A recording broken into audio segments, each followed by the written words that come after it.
I hate to say it, but the Chinese are not afraid of you. They're not. Right now, one of the things that's on the news, if you're watching Fox, everyone's talking about how there's a huge spy balloon way above the United States sent by the Chinese. This balloon, this machine, is the size of 3 school buses. That means this thing is huge. But the Americans are refusing to shoot it down because they can't shoot it down. Apparently, it seems like there's some kind of backdoor agreement already put in place with the Chinese government. And they're allowed to bring over spy drones, equipment, personnel. Remember, there's already a Chinese-owned police station in New York. There's one coming in Washington State. And they're actually in Canada along our border with in the province of Vancouver and Washington as well. The Chinese have these massive towers that they designed that American telecoms companies have been putting up all around you. They know how big our military is. They also know that every day that a person is turned into someone who is trans or gay, that's one less threat that they have to worry about. Keep in mind, anybody who's gay or trans will not fight. They won't bust a grape. If anything, people from the Black Lives Matter community, people from the LGBTQP community would simply jump on top of Chinese tanks and twerk on them. And then what they would do is they would offer sexual favors to Chinese soldiers for cigarettes, and they would even volunteer to co-conspire with Chinese to hunt down white American patriots. They will do that for free.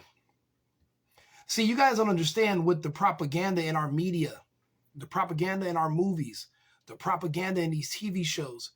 See, you might think it's entertainment, but if you're a gay person or you're a black person in America, you find it as instructional videos. They kept these people in a sense of feeling oppressed, and they constantly talk about slavery, which I don't believe happened in the first place. But they keep these people in a suspended in a place of mental fear and anguish and pain, and they keep you in a perpetual state of trauma because they're literally keeping you poised for attack. These people hate Caucasians and they hate the country so much that if an invading military from another country did come to our shores, there wouldn't be a fight. So now let's think about it. Where would the points of entry be for the Chinese military? Well, it would be across our vast oceans, the Pacific. What states, plural, have we recently lost to socialism and communism? Because in California, the rent mandates where you don't have to pay bills anymore goes back into effect again next month, even though the scamdemic ended. You have California, Washington State, Oregon. Those states, I don't know if you've noticed, are gone.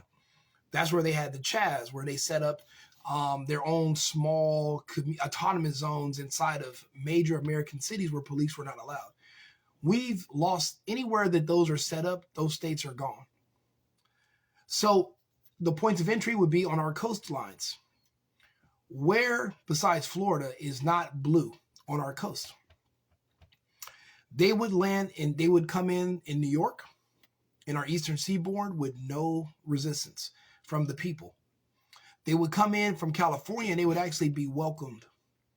And if they announce that they're there to help relieve or to help certain people fight oppression and racism, because these people are idiots and they're ignorant and everything in their world is based off of ego about how they look or what they choose to stick their penis in or what they like to fuck. That's what their whole worldview is based upon, their color and their sexuality. If you pander to those two small things, you can control them. So if there was the Chinese or Russians or whoever, it could be robots that come in and say, we want to protect you so that you can have sex with kids, you can have sex with whatever you want, and you will no longer be charged for murder and crime. You can do whatever you want, and we're going to give you a chance for revenge. Do you know that 90-something% of the people that listen to that will take that chance for revenge? If you're wondering who the Civil War is going to be and who's going to be fighting it, they're your neighbors. There are those people with the different color hair that work at these jobs that are now setting barns on fire where 100,000 hens are being destroyed. They're grounding FAA flights. They're attacking the power grid. People who already live here, who know the terrain, they know the language, they're saboteurs. They're committing sabotage. They're a part of these communities that feel disenfranchised, these communities that the propaganda works upon where they feel oppressed. Those are the people who are already destroying and sabotaging our infrastructure. If the Chinese come, and never forget, the Chinese know how many people are going to be available to fight, because every day they read our government's announcements about how many people took the Fauci ouchie. They know that everyone who took that serum, that injection, and remember, the pharmaceutical companies, the formula that they used to make that injection came from a Chinese website that no one knows the origin of the code or the formula. But an Australian pharmaceutical maker said that that's how they were able to synthesize it so fast, because they got the formula from a Chinese website. You don't have no idea that they already know you. They know what you're capable of. They know how many of us there are, and they know that it's getting closer to the point where they're going to encounter minimal resistance. A balloon is right now flying over the United States, and we don't know what it does. We have towers all around us, and we have no idea what they do. People took injections that live around us, and we have no idea who created the injection, where the thing that's swimming around inside of it, that's in us, that's in everybody now. We don't even know who created that. And you're watching reality TV thinking that tomorrow is going to be the same as yesterday, and you're wrong. Let's talk about this some more in a second. Just think about it and leave a comment. I'll be back.